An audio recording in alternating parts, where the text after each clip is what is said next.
part of a recital at Belle Eden is an extraordinary experience. The art and artifacts here are testimony to the rich legacy of chamber music. Each piece has a story to tell. In the 18th and 19th century, the English middle class became quite prosperous, and they wanted to compete more or less artistically with the nobility. And so they too wanted their likenesses in paintings. John Philippe Rigaud was commissioned to paint Lady Mildmay. And of course, again, Lady Mildmay was an elegant harp player, as you could say.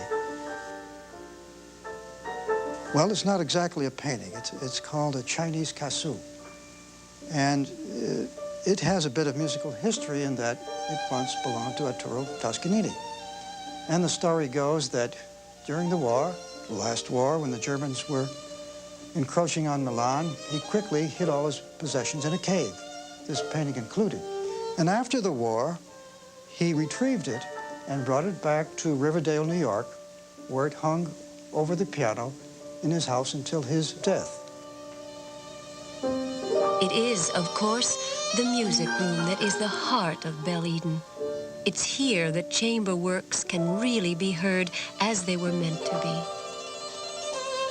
You can go to a Lincoln Center and a Carnegie Hall or some of the great halls of the world and find yourself in almost a vacuum. You find yourself in a space that has been created to bring in large groups of people, an audience of maybe 3,000 or more. You learn to play differently, therefore you listen differently. There's a certain ambiance that the room provides that no other concert hall and no other recital hall provides for an evening's enjoyment and entertainment. I do find it very, very gratifying to be able to reach the audience in a way in which you cannot possibly reach them in the oversized concert halls of today. The room was probably modeled after many European counterparts, villas in Italy, houses, country houses in England. And I think there is a melange of periods. In Europe, there are still wonderful examples of smaller halls, halls that seat obviously a limit of certain hundreds of people and no more. The halls are made of all things, wood. How unusual. It's wood that makes up not just a Stradivarius, but the soundboard of a piano. The hand-carved wood of the music room at Belle Eden. On the walls and in the ceiling, rosettes.